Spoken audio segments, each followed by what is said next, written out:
It's very, it's very different in terms of, last January when I gave this talk, there was no COVID. COVID-19 it was sort of coming on the horizon, but we weren't that afraid. And then by February, we saw this tsunami, this COVID-19 tsunami coming straight at us. And we were hoping that it was going to subside, and it didn't. And then one thing after another happened. We had the killing of George Floyd. We had the rise of the BLM movement, or the protest. And then now race has become, kind of like a prime center thing in our society, where it's being talked about every day. Something that we did not talk about for 400 years is now being talked about daily. And so now this brings King back into the picture, okay? It's sort of like a racial reckoning that we're dealing with. If you can imagine, and this may be a bad example, but if you can imagine, a baby being born out of wedlock and like not knowing who the father or mother was, right? And then at 19, he finds out and he comes to the house and starts banging on the door like, hey, like, what's up? Tell me what happened? Why did this happen to the father, right? Or the person that actually committed this. It's sort of like that with the race thing going on. It's like people are beginning to wake up and they're wondering, like, how do we get ourselves in this? You have a lot of people, a lot of millennials are beginning to question the racial protocols and politics in this nation. So this is why I wanted to actually start looking at, okay, we talked about King last year, nice little talk, but now something's very ironic about King's dream. Because King talked about this thing called the beloved community, okay? In my talk, I say beloved society, but it's really the beloved community. And so if you read this first, little snippet here, it talks about what King envisioned for this so-called beloved community. And he said, our goal is to create a beloved community. This will require a qualitative change in our souls, as well as a quantitative change in our lives. So kind of like let that resonate with you for a minute, like where we're going with that. He mentioned in his I Have a Dream speech, what that society looked like. And it's a society that is free of racism. It's free of bigotry and hatred, where everyone could live side by side together and not be worried about the color of one's skin. So, as I go into this, I want to talk about his philosophies, and I want to talk about like, what does that dream really look like? So I came across an image recently, and I want to share that image with you because it kind of resonated with me. And this is the image, and it's called the beloved community. And I don't know who did this. I don't know who put this together, but it resonates with me because I think of a place where we are in harmony with ourselves. If you see the different people here, different sizes, different ways of dressing and looking, probably different hues, right? They're all in a joyous state. You look also at the setting with the animals, different types of animals, right? You see a giraffe in there, you see an elephant, you see a wolf, but there seems to be a little bit of harmony that is intertwined between the animals and the humans that are in that particular picture. And then you look at the landscape and you see harmony. And I think from a, symbolic perspective, we're looking to reach that place together. How do we overcome racial bigotry? How do we overcome, all of this stuff that we have been taught and programmed over the years? So before I jump into this, just let me set the record straight. Even though I have the same name as Dr. King, I am not a relative. I am not his nephew. I'm not his cousin, okay? And, even though I like to be, I'm not. But I did go to college with his son. His son named Marty was my age, and we both went to Morehouse College, Dr. King's alma mater, and we were in the same French class. And I have to say that we spoke horrible French, right? Really bad French, but we got through the course okay. But Marty was a total opposite of his dad. He was very soft-spoken, as quiet as a mouse, and super nice and very humble, but he was very different from his dad. So let me move into this presentation. And, I want to focus on what this society was like before King came on the scene, right? And you look at this, and I'm pretty sure for many of you, the ones who are like under the age of 30, you're saying, you know what? I can't relate to this. This is so, far out there. This whole idea of having two separate societies where you had the Black on one side and the white on the other. And so I like to look at this from the eyes of a child, because this is the kind of imagery that it predominated every aspect of my life, okay? It was something that my mother and my father tried to protect me against for the first 5 to 6 years. And you have to understand, we were in a wonderful little middle-class bubble, right? For those amount of years. I mean, if you would have looked at my house and my neighborhood, you thought I was in a white neighborhood. But it was not until you got to that line, and in every city, there was always that line that you could not cross. And that was the white community. I call it the vanilla chocolate line. And you were not supposed to go on the other side of that line unless you had some business to do. And normally when Blacks went across that line, they were only going over there for one reason, and that was either you were a butler, you're a chauffeur, you're a cook, or you're a gardener, okay? And I know for sure that my ancestors were doing a lot of that work. But, you know, when I became 4 years old, I did become aware, like when you see this person in this slide, that was something I had to deal with. And it was so ironic in the South because they said everything was separate but equal. Now, you look at the white water fountain and you look at the Black water fountain, how could that be equal? It was not equal at all. So this is what we were dealing with for a very long time. Now, I'm not going to go through this whole thing about slavery and all that. You know, most of you know about slavery, but let me just say that slavery in and of itself has been practiced all throughout history. What didn't start with the slave trade, it started way back, way back during the time of the Jews. The Jews were basically slaves for like 300-400 years. And then after that, you had lots of slavery happening between Christian civilizations and Islamic civilizations. They were basically hijacking people and using them as slaves in their own, community. So it wasn't something that we were not aware of. Moving on, these are just some of the images that I saw on a daily basis, okay? You see where it says Albany Carnegie Library. This is our library in the city where African-Americans could not go in and even get a book. They couldn't check a book out. And if you went into that library, you'd be carried out just like that woman was carried out. The other one that says, we serve whites only. Well, that was definitely something that I saw on a regular basis. And I remember, and I staunchly remember a trip that we took from Albany to visit my relatives in California when I was about 8 years old.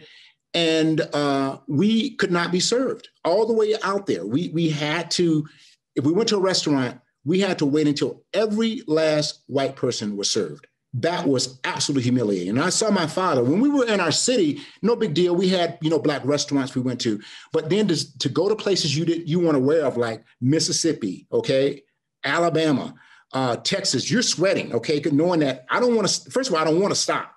I want this car to keep rolling. And you want to have enough gas in that car to keep rolling.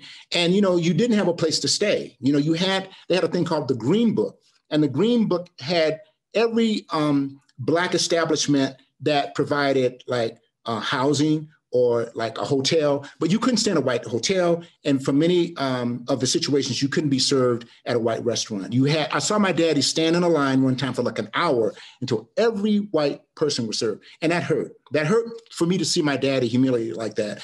And then lastly, you see that photo, and that was the one where you would really get scared when you see whites come out and they would protest this idea of integration. Integration was just a bad thing back then.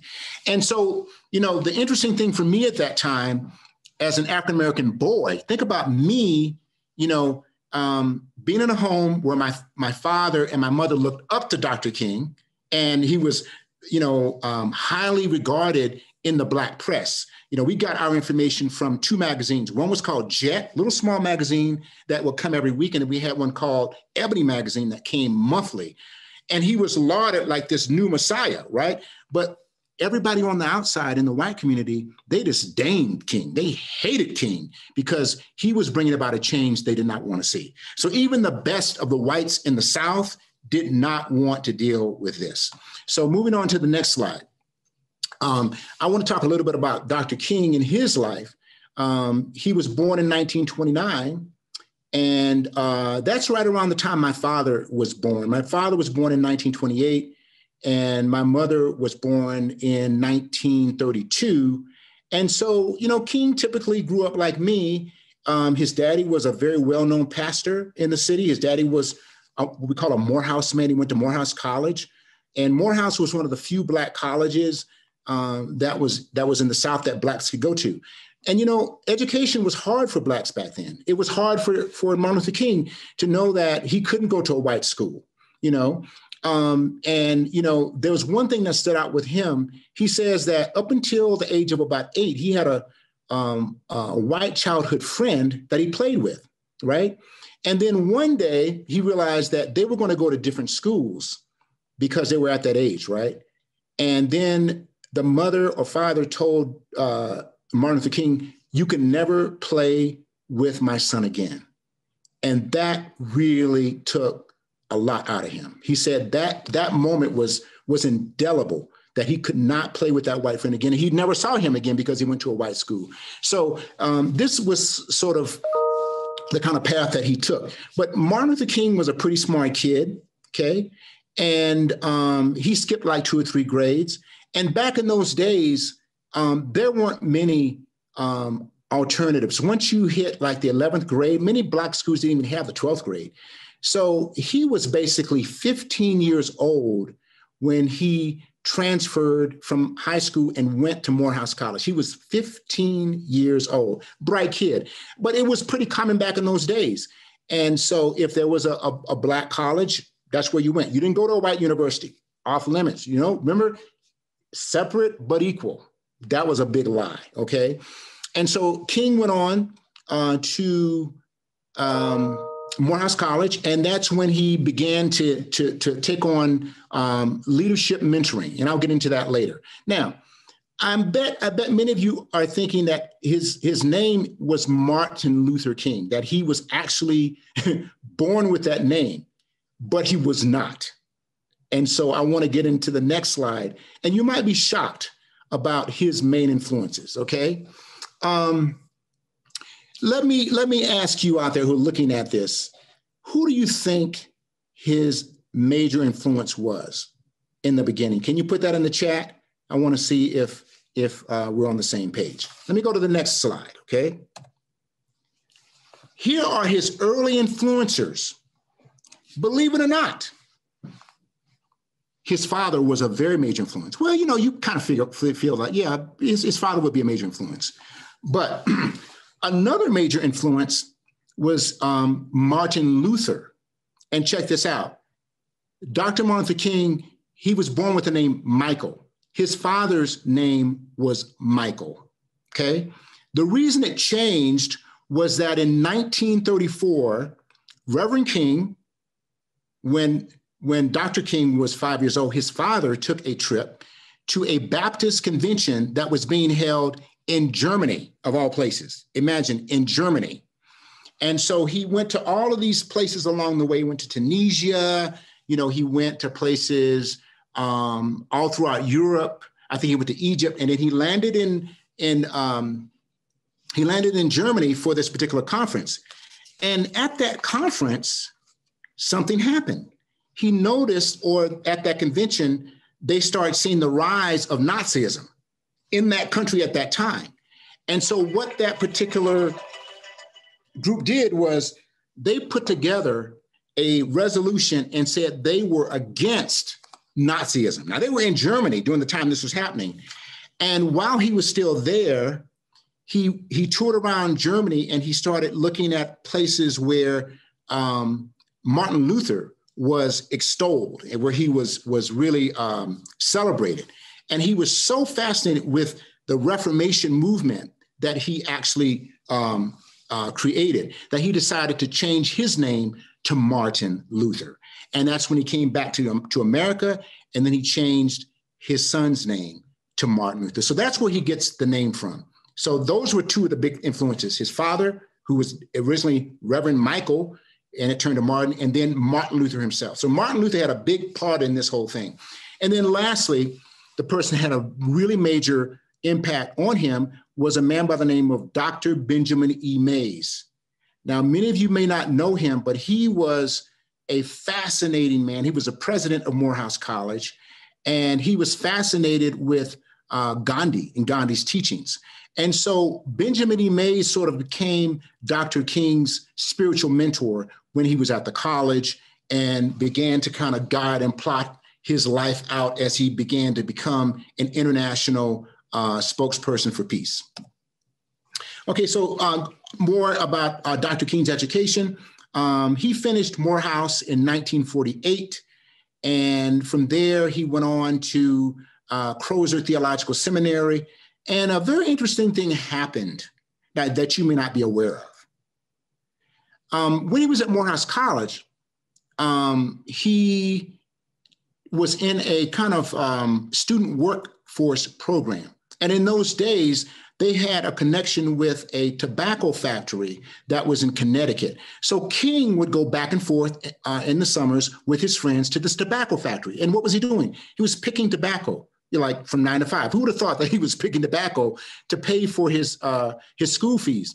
But while he was there in Connecticut, he noticed that things were very different. There was no discrimination like he saw in the South. And so he got his first whiff of freedom by being up there in Connecticut. He said to his father in a letter, he said, I can go to theaters, I can go to restaurants, I can go get a milkshake, I can sit next to white people, I can talk to them, and I can even go to church on Sunday, and we can be together. So this is the first kind of episode for him where he realizes, wow, two different societies, one white where we're allowed to kind of coexist with them, and then the one in the South, which is still like they don't want us to be with them. So that's what he experienced at Crozer Theological Seminary. Another thing happened when he was there. Now you may sit down, I hope you're sitting down when you hear this, but Dr. King fell in love with a German student, a German woman at Crozer.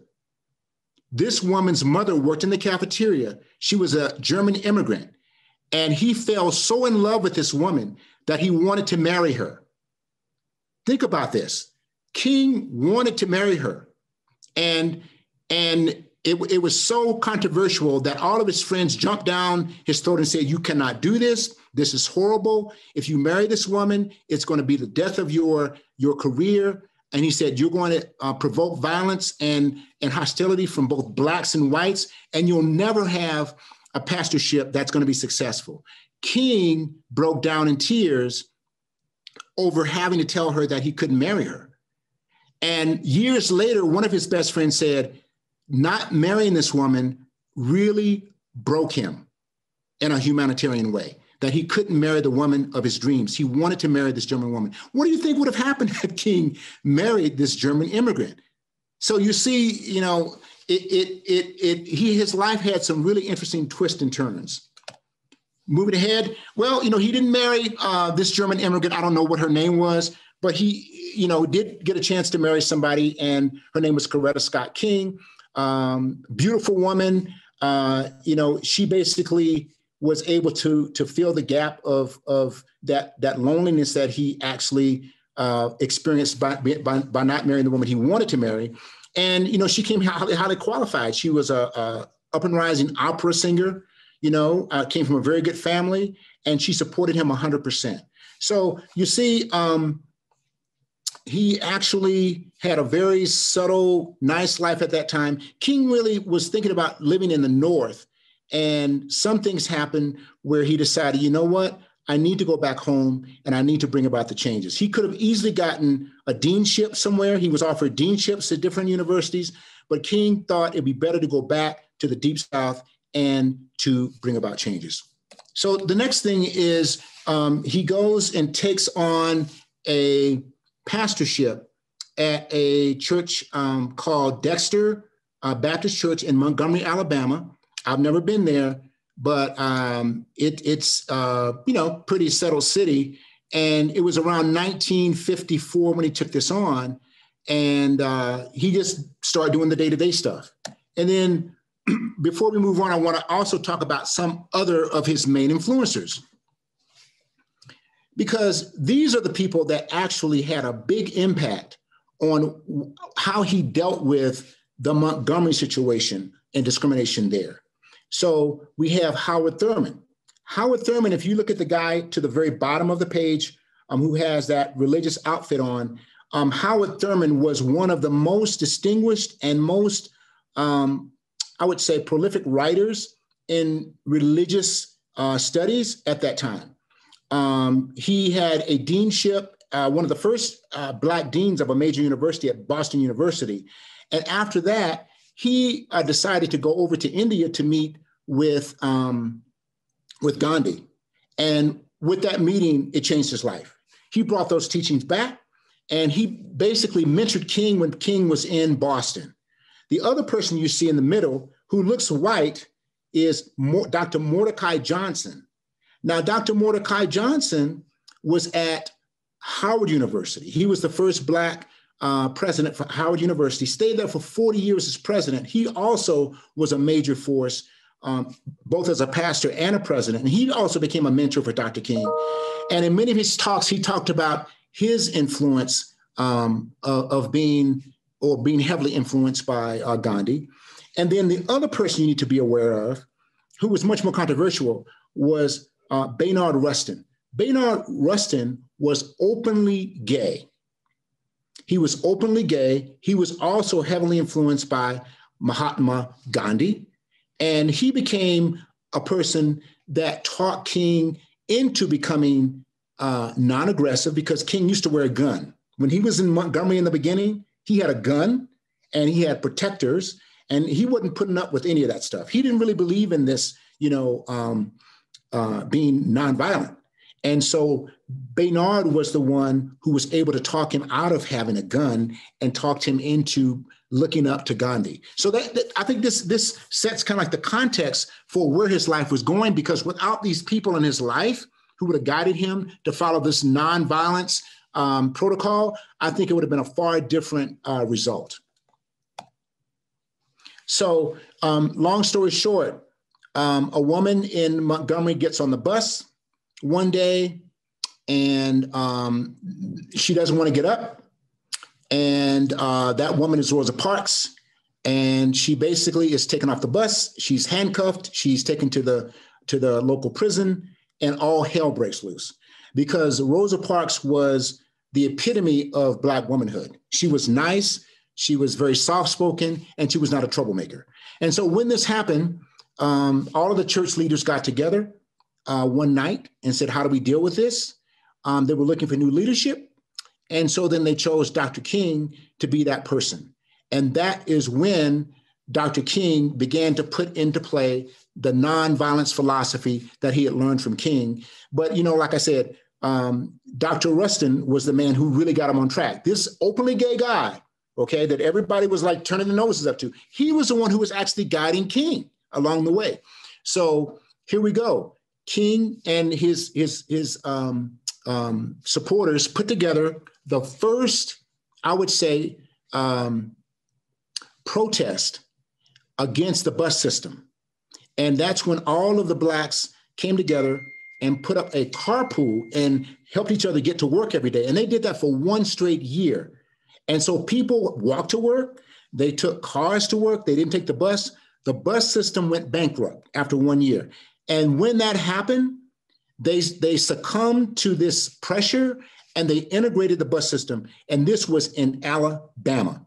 This made international headlines. It shot King to the top of the world, and the rest was history. And that's what put him on that particular trajectory that changed the world forever.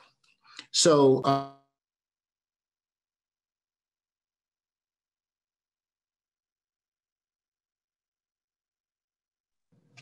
I'm trying to go to my next slide. Can somebody help me go to my next slide? Let me see here. Help me. There we go. Okay, so I just talked about the bus boycott. This is, now look at King's eyes when he gets kissed by his wife. They have this big victory party, right? After he does this. And this was so cool because no one had done it before. Nobody thought it was possible, But I think that this was a moment in time where a lot of African Americans said, enough is enough. We need to turn this thing around. And so that is where we where we actually arrived. And so can you imagine middle-class people like my father and mother who were like jumping up and down? They couldn't do it in the streets of where they were. They'd be put in jail. They'd be like, something wrong with you? I mean, you're for this guy, public enemy number one? Because that's how King was looked at. But my parents were saying now, and a lot of cities are saying, well, if King could do that in Montgomery, why can't he do it in Albany? Why can't he do it in Albany? So long story short, he ends up in 1957. He's about 29 years old. He's on the face of Time magazine. And his rise to power just kept going up and up and up. So what does that have to do with me? Well, like I said, my father and my mother were looking for a way to bring about freedom to Albany. And so in 1961, something happened in our city whereby a number of students began to protest that they didn't have the same rights as white students. They went down to the bus station and they wanted to protest about not being able to share the same lobby area. And over 700 students were put in jail, 700 Black young students between the ages of 12 and 17. So when this happened, my father and a lot of other leaders in the city got together in my living room and they sat there and they decided to come up with a movement, and they called it the Albany movement. Now, in this picture, if you look down to the far right, the guy with the white coat on is my father. This, as a matter of fact, is an album cover because they put together an album of the singing that was done in the churches at night when they would have these protest meetings. So this was an album cover where all of these people were protesting what was going on in the city. Another thing that you can do historically, if you want a really clear picture about a lot of this, there's a wonderful book called Parting the Waters, America in the King Years from 1954 to 1963. It highlights all of the struggles and sacrifices and triumphs of King. And it also has a particular chapter on my city, Albany, and it talks about the lead players in that particular movement. So I'm not going to go too much into where Albany is, but if you ever go to Albany, you cannot not have its peaches, which are indelible. You cannot not have the pecans, right?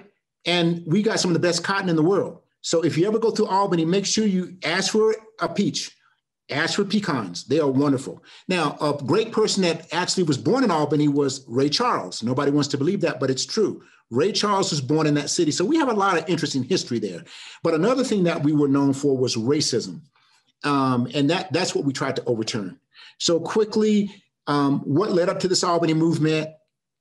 One of the things was the segregation laws that were enforced after Reconstruction. I can't really go into that because it's too long to talk about.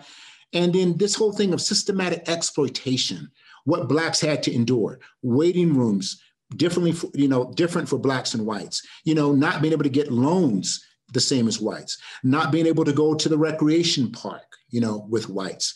I can give you one example. When my father tried to integrate the boys club pool, he took me and my older brother to that pool. We walked in the line behind the whites all the way to the front of the line. And when the person at the front saw us, the first thing he did was he called the police. He called the police on us. And two cars came to that place. I was 5 years old. My brother was 11 years old. And so one was a paddy wagon. You know what a paddy wagon looks like? And one was a police car. Well, they put me and my brother in the paddy wagon. I was 5 years old. And my brother was 11 years old. And they put my father in the police car. And they took us both different directions to the police station. But on the way to the police station, we were threatened. We were yelled at. We were called the N-word. And those police said they were going to kill us. And it was really like a moment you will never forget when you're that young, knowing that little boys could end up being killed or anybody could be killed and it would never be questioned. If it went to court, you'd have an all-white jury and it would have been washed down the drain. I thought that moment I was going to die, me and my brother. And me and him talked about that the other day. And I said, Alonzo, is it true that this happened? This can't have happened. And he said, no, it did happen. We were in the paddy wagon. He said, that was one of the scariest days of my life. And my brother was a pretty bold guy. He loved to be, mischievous. But on that day, we were like sweating bullets. We got to the police station. My grandfather came and picked us up. But I can tell you right now, had we not been from a middle-class family, I think we could have easily have been killed. And so that's where my respect for the policemen in the South was dicey. I knew there had to be some good policemen, but then for the most part, the way I was treated that day led me to be very distrustful. So these are some of the things that build up to this point of us wanting to fight back and also asking for Dr. King to come and help us fight back. Other things that I could talk about would be, these are certain touch points along the way that led to this Albany movement. We had people like Booker T. Washington, who set up one of the most prestigious universities of all time. It was called Tuskegee University. And at Tuskegee, he basically trained Blacks in the trades. They'd never been done before. Now, let me tell you something. Had he been trying to train lawyers or doctors, they would have burned his place down. But he had a little pact deal with the whites, said, hey, I'm only training people to be farmers and we're not going to mess with your stuff. And they believed him. And he was pretty much on that. Now, my grandfather, who was a respectable guy, believe it or not, was his carriage driver. And so when he was in college, he went to Tuskegee University. And when he graduated, Booker T. Washington said to him, his advice was, go back to Albany and buy as much property as you can, gain as much wealth as you can. You're going to need it to make these changes. And that's exactly what he did. Another person, there were whites that actually contributed to making things happen in a good way. One of them was John Rockefeller, one of the richest men of all time. Do you know that John Rockefeller was a donor to Spelman College? His whole family were donors. They gave lots of money to schools like Spelman College and places like Tuskegee University to help them. So that allowed them to gain intellectual capital. And, when they went to places like out of state, like my mother went to University of Pennsylvania, she couldn't go to a white university. Dr. King went to Boston University. They saw a different life. And they came back to the South wanting to change things. And that's all because of people like John Rockefeller, who said, you know what, you guys should be equal to us. I'm going to try to help you, right? It may be slow, but he did, provide a lot of money for Black institutions to thrive. And there were other things that happened along the way. The NAACP, that's a whole nother story. The Brown versus Board of Education, that was a whole different story, but you don't understand how that flipped the coin and it made it illegal for there to be, separate but equal educational touch points. Now, going back to Albany and this movement, I'm going to quickly get to this. I just talked about the birth of the movement in Albany, and these are some of the people that were in it. You see my father at the very top with the white coat on. My uncle C.B. King, was a lawyer who was legal counsel to Dr. King when he would come down to Albany. And then my mother actually was also in the movement as well. And so, like I said, what happened was there was this particular day when all of these students were protesting. 700 were put in prisons all across Southwest Georgia, and we couldn't bail them out. So my father decided, along with another friend, to call Dr. King to ask him, could he come down and help get these kids out of jail? And so they made that fateful telephone call. They talked to Dr. King, and Dr. King agreed to come down and to talk with the Albany leaders about trying to release these students. And so here we see some of the things that happened. My uncle, would get beat up, by some of the sheriffs around town who didn't like what he was trying to do, trying to, bring about integration. You see my father in the middle, who's walking down the street, having tons of protests in the city, trying to wake people up. And I was also accompanying him on some of those, journeys around the city when he did that. This is a page about King's first visit to Albany. He came down, he talked to the city leaders, had a face-off with Chief Pritchett. Chief Pritchett was one of the smartest white policemen I've ever seen in my life. His philosophy was, let's treat them with kindness. Let's not do what some of these other people have done. Let's not cause international media to get all upset. We're going to treat him with kindness. We're going to put him in jail. We're going to serve him anything he wants, and we're going to get him out of jail as soon as we can, and we're going to stop the movement. And that's exactly what he did. He was able to bring King in for like 2 days, and King was there to stay in jail. And some white donor came and paid for his bail, and they got him out of the jail right away. So that was one thing that kind of tripped him up a little bit. And you see the kind of the martial law that came down on our city when we started having these protests. You see how they had the dogs on this guy to the very left. This was a common thing, and this scared the hell out of me. Walking with my parents late at night, we go to the church. You see the church setting. I wish I had the music to go along with it, but I don't want to mess up this presentation. But we would on a rotating basis go to these churches, and we pray and pray and pray, and then we would actually start down that road to go to like City Hall and protest about the way we were treated. We go in front of the police station. I remember one night we were protesting because some little young boy had been shot in the back and killed because he ran away from the police, okay? And so we were there for that reason. And seeing the dogs and the guns really put a chill down my back, okay? And let me get to the end here. This is a situation that, okay, I'm hearing myself, but there was one event that I want to share with you that showed you, it will show you just how tense things were.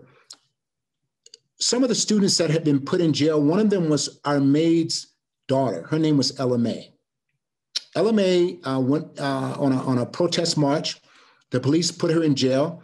And there were so many students that had to be put in jail, so they couldn't do it in Albany. They went to a place called Camilla, Georgia. Camilla was about maybe 70 miles away. So she was way down there, maybe like they had 16 girls in one cell, no food. You know, they would serve the worst food you can imagine, okay? You didn't want to eat that food they served you. So my mother decided to take me at the age of 5 years old, my sister who was 3 years old, and my brother who was 1 year old, and she was pregnant. So she packed us up, put us in, you know, she made this great meal that she was going to give to Ella May and her cellmates. There were about 16 in the cell, and we took that long ride down to Camilla. Everything was fine. We're happy. We're in the back, you know, playing little games and stuff. And then we finally get to Camilla, and she, you know, she's walking kind of slow. You know, she's pregnant. She's got one kid here. You know, she's got another kid over here, and she's got me. And we're walking to the prison. And we're like, mommy, where's the prison? Where's Ella May? We want to see Ella May. And, you know, we're looking up, and all of a sudden we see Ella May's hand, and she's waving from the prison. And we're waving back at her, and we're all in this happy mood. We're going to give her this food. And then we hear these footsteps, and we're hearing people screaming, and they're pushing people away, and they're saying, get out of the way, get out of the way. And then we're just stuck there. It was like my mother and myself and my sister and my brother. And she's standing there, and they walk up to her and they said, woman, didn't we tell you to get out of the way? And she said, I'm beginning to move right now, but I'm pregnant. And the next thing I know, one of the cops actually knocks her in the face and knocks her to the ground. And then the other cop comes up and kicks her in the stomach as hard as he could. And she goes unconscious. And all hell breaks loose. If you can imagine your mother on the ground and she's unconscious, the baby is running around, the one who is like 1 year old is on the ground, and the other one, the daughter is screaming, my sister's screaming, and I just lost it. I can't even remember what happened. All hell breaks loose. This goes to Dr. King in Atlanta.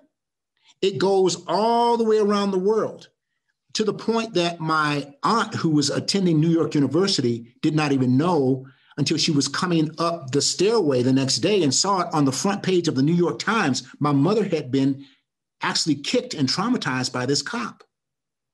So long story short, we didn't know what was going to happen after that. That was the first time I saw my daddy cry, because he couldn't protect his own wife. few months went by. We're not knowing what's happening with the baby. The baby's still in my mother's stomach. And I will never forget the day that we went to the hospital to pick my mom up. No other kids were there. It was just me in the back seat. I'm 5 years old. I'm very, I'm anticipating seeing my new little baby brother. It's like, I can't wait to see my baby brother. And then we're waiting in the car, and I see my mother being wheeled out in a wheelchair, and I'm looking like for the baby. And so she gets to the car, they open the door, and they put her in the car, and they shut the door. And then as we're moving down the road, I said, Mommy, where's the baby? Where's my brother? And it was total silence all the way home. And guess what? We never, ever talked about that moment. This was the most traumatizing thing that I've ever had to experience. And that trauma never went away. It's like PTSD, because it just started coming up in my consciousness. I started thinking about, wait, what happened to my baby brother? We never talked about it. We never went to the burial, right? And nobody, I don't know there's no closure. So if I can kind of share this in a way that this happened to thousands of African Americans. We weren't the only ones who went through something like this. But thank God, King was there to press the envelope to bring about more changes. So long story short, MLK came down a few more times. Things didn't happen the way he wanted them to happen. I think the hardest nut to crack out of all of these different civil rights cases that he experienced, Albany was the tough one. It was hard for him to crack. And, Chief Pritchett did his thing. He basically kind of kept things under control so that we didn't get the media attention that he wanted. And over time, the movement, it kept chugging along, but it came down to a slower pace. So more about King. King went on to do other great things. He had the protest in Birmingham. He was jailed there.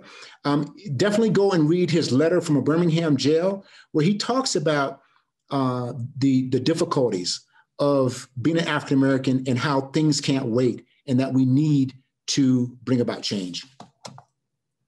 And his crowning moment, as many of you know, was this march, the March on Washington. This was his biggest moment yet, and it was a big moment for everybody. It was a big moment for African Americans. It was a big moment for people of color, and it was a big moment for whites who actually stood out. And one of the persons who does not get much of the credit for this was Bayard Rustin, right? Bayard was the one who actually talked to King about putting away his gun, right?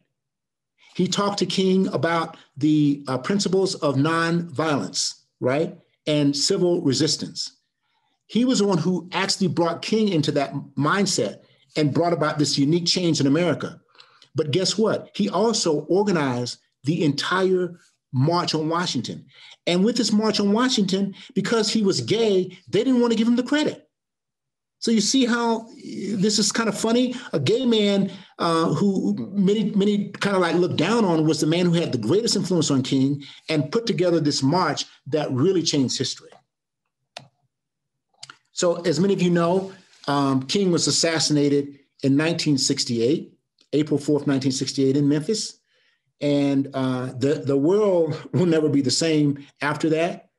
People had lots of mixed emotions, okay? No matter how you look at it, he was a great man. Some people, many in the South, thought it was a good thing. And I think that over time, some of them changed. But it was a very tough period to know that my hero had been shot dead. And for a lot of Blacks, it felt like it was the end of the road, but we know that it wasn't the end of the road. And so in terms of his legacy, he had a great legacy. He worked to bring about the end of racial discrimination. And he did it not with just Blacks, but with people across many different color lines and across many different religions. He was a very incredible guy, has a special place in our hearts. And so the legacy for me, growing up was to see the desegregation of the public school system in my own city, because he came to Albany in 1961. And then by 1964, I was one of the first Black kids to integrate the school system. So imagine what it would have been like had he not done that. I don't think I would have been that person. And one of my friends, Charles Sherrod, I didn't go through his story this time as good as I should have, but he became one of the first Blacks elected to the city council. And all of the public places in Albany were desegregated by 65, meaning that I could feel like I was in any city around the world. Like I had a chance to go and not have to experience racism when I wanted to go get a milkshake somewhere or go buy clothes. It was a very new time for Blacks. And then lastly, my mother, the one who had been attacked by that policeman, went on to study law, and she went on to become one of the first judges in Albany. And then last but not least, my uncle, who was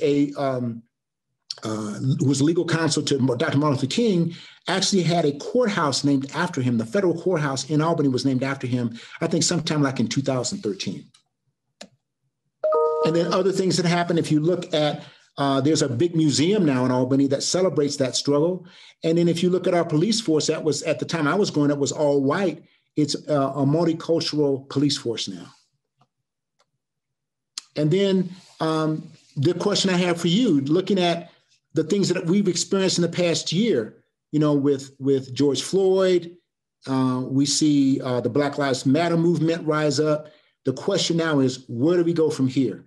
And my thing is, we have a long way to go. We've come so far, but we have a long way to go. And I take my hat off to Dr. King, who was sort of the first, I would say, major influencer that we could look up to and say, hey, look, this man is a real deal. He's living the life that we emulate, and we like to be like him. So that kind of concludes my talk. I don't know if anyone has any questions out there or comments, but I really am, I just want to say this, I am very enamored. I'm very hopeful in what I see in the BLM movement and what I see with the millennials that are rising up, that are kind of taking the place of what we were going through in the 1960s. And that is being done in a different way. It's being done through social media, as opposed to all of the face-to-face protest. There's much more happening. Black Lives Matter as a statement and as a movement has been one of the most incredible movements of its time. They said more folks have actually joined in this movement than any movement in the past 300 years. So we have a long way to go, but I am hopeful. And I do want to thank you for taking the time to listen to my presentation. Thank you. Any questions out there? Anything in the chat that I should answer? It looks like in the chat, someone asked, after all of this, how do you feel right now in your heart?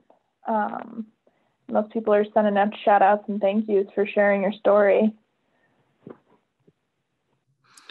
Well, I still feel that there's a lot of work that has to be done in America. And I think the most challenging issue in America right now is racism, front and center. And that if we as a people are going to reach that sort of place of building a beloved community, we're going to have to keep working on our issues. And I think the major issue for Blacks in general, and for some people of color, is that we have a distrust that is in our, kind of like in our blood because of what's happened to us. So we're going to have to work on getting rid of that distrust, because there are a number of whites out there that truly are, working with us, or feel that we are equal and that we should be treated equally. On the other hand, I think one of the major things that whites have to work on is their inherent sense of superiority, right? It's like, you weren't born that way. You were not born that way, but you were actually programmed subconsciously to feel that you are superior. And I can understand that. You know, if I was white and my parents told me that I was superior, why wouldn't I feel like I was superior? It just comes with how you're programmed. So I think that if we are striving to become anti-racist, then if you're going to be an anti-racist, you're going to have to truly change your mindset and in your soul start working on the idea that, you know what, Blacks and people of color are equal to me. Now, how do I manifest that in my life? That's the hardest thing because, you know, we all have internal biases. Even I have internal biases, right? We all sometimes speak a certain way that we shouldn't speak, or we act a certain way that we shouldn't act. And we should be open to constructive, sometimes criticism about that.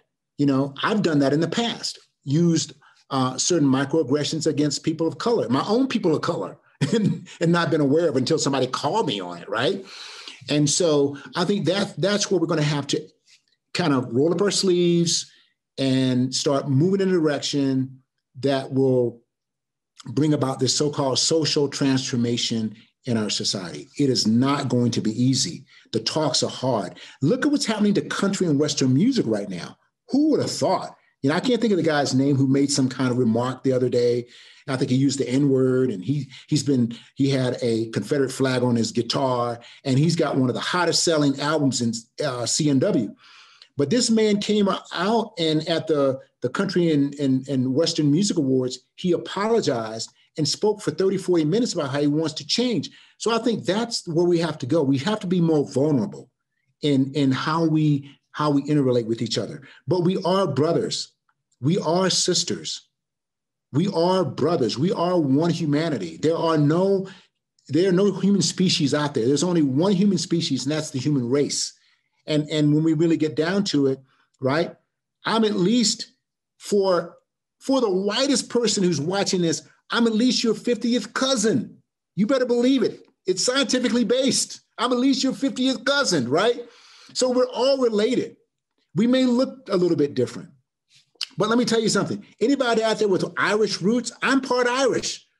I may not look like it, but I'm part Irish. And for my Latinx brothers and sisters, we're related because on my grandmother's side, she was like 75% indigenous Indian. And so all the indigenous Indians are connected. We're all connected, you know, if we go back far enough. But I think that the hardest thing is there is racism, there is internal bias all the way around this big table. No one is exempt from it. We all have our issues, and we are a microcosm of the world. The world has all of their own issues out there, right? But within this particular, I would say, silo, we have our racism issue that's based on color. Now, good example is that guy that I showed you in one of the previous slides, Mordecai Johnson, who looked white, could pass for white. He decided not to. So many, there are a number of whites out there who you think are white, but they may have a Black ancestor. We all, guys, are in the same game together. So that's my little 2 cents. Are there any other questions out there?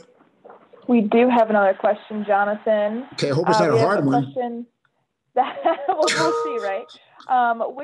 Which issues should we work on when our neighborhood/communities believe that there is no such thing as racism?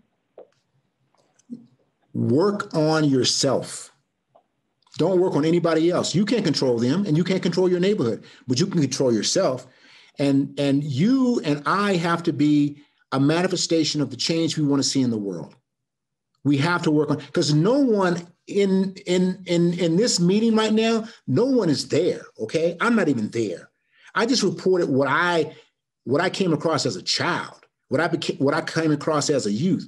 But all of us have to work on I would call it the implicit bias in ourselves. And we have to be willing to take on some of the criticisms to make us into a better person. That's it. And the other thing too is you got to work where you are. Like if you see racism or you see discrimination or anything in your work environment, it's up to you to say something about it. It's up to you to be an ally. So the question I have is, are you an ally? That's number one. Can you be an ally, right? And what can you do to be a better ally, okay? I really feel like you can't do this reading a book, right? You can read all the books you want, but imagine if you were trying to learn how to surf. Can you imagine reading 1,000,000 books on surfing and you go out there and get in the water and try to surf? Are you going to surf that day? Go to Hawaii. That's my thing. Just read all the books on surfing. Go to Hawaii. Now get on one of those waves and see if you can surf that day by reading the book. It's the same with race relations. You're not going to do it unless you get into the game. And the game is, if you want to understand something about people of other races, and I say this, the socially constructed idea of race, because there's no such thing as race. If you want to understand what they're going through and how you can help them, you got to be with them. You got to get in the water with them. What does that look like? That could look like just going out to have a beer with that person. That could just look like, hey, let's go out and have lunch. When a new person comes on board here at this college, a new faculty member who may not be white, step in there and take them out. Find out what they're going through, because they're going to need your help. They're going to feel isolated. They're going to feel lonely here. Now, if no one checks in with them, that's going to make it worse. And during a COVID-19 kind of scenario, it makes it even triple worse. So I'm saying that, you have to look at yourself and say, what can I do? Because anybody can put on a BLM sticker and walk out to a BLM rally and wave a flag and go home, right? Anybody can do that, right? And I'm not putting BLM down. I'm saying that's great. But I think the day-to-day is vis-a-vis working with other people and getting to know them and understand them. And that's the hardest thing, Now, a good example is I had a lot of prejudices against Asian people, okay, before I went to Asia. I had a very negative viewpoint toward Asian people, okay? But when I went to live in Japan and I had to live in that culture and I had to associate with Asian people, that changed really quickly. Now, all of a sudden, I'm looking up to Asian people. I'm saying, oh my God, these people are just phenomenal. They're so smart and they're this and they're that, and they're so polite and they're kind, So I think that to overcome some of the prejudices we have against other people, you have to actually hang out with them. You have to be a part of their world. If you have never been to a Black neighborhood before, go to a Black church. Just go to a Black church, just for 2 or 3 hours. We're so divided spiritually and religiously. One of the most divided nations spiritually and religiously is America, right? I mean, I was forced to go to a white church because I went to a Catholic school. It was like a totally different experience. But how many whites can say, I've gone to a Black church? I've gone to a Black restaurant, or I've went and did some volunteer work for a Black organization. This is where the ball begins to move. And so, let's look at these people that went, there were Black people and white people that said, you know what, I'm interested in what this guy named Gandhi is doing. Even though I may look down on Indians, I want to see, what is it that they're doing that's so phenomenal?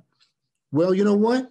Many of them went and did a pilgrimage and went to be and hang out around Gandhi, and they brought back one of the most phenomenal movements. This nonviolent movement idea came from Gandhi. So, the truth of the world is not with any race. The truth of the world is spread out. Truth is everywhere. And I think the best way that we can start building this so-called beloved community, we have to get into each other's spaces, and we have to respect those spaces, and we have to love each other regardless of, what we've been taught. Sorry for being so long-winded. Any other questions? If not, thank you all for coming out for this talk and patiently going through listening to what I have to say. But thank you so much. We have one last question, Jonathan. Oh, okay, sure. We have one random question from Julie B. She says, I know you love music. What is your favorite song? Huh? Wait, now hold What's up. your favorite song? My favorite song? Your favorite song. You got to pick one. You only get one. Okay, in this respect, for this presentation, I'd have to say, I'm Black and I'm Proud. Say it loud, I'm Black and I'm Proud. That was one of the signature tunes by James Brown that made us hold our head up high and keep marching down the street to say, hey, look, we want to be equal. We want equal rights. So I think there's so many songs I have out there that I love, but the I'm Black and I'm Proud was just that funky song that I didn't see coming. That it made me grow my fro out. It made me proud of my skin. And that's what we were looking for. We wanted somebody to tell us, hey, you're Black and you're beautiful. Just like you can tell a white person, you're white and you're beautiful. We're both beautiful flowers in this rose garden. So that was a song that really knocked me out. Now, before I get off, I want to give a big shout out to Shauna and Lara Salinas for putting this together, and also Alan for kind of being the backup guy, making sure all this went well. And I also want to give a shout out to who else? There's some other people here. Austin, I'm going to give a shout out to him. He set everything up here, as well as Diane. So thank you all for everything, and have a blessed day.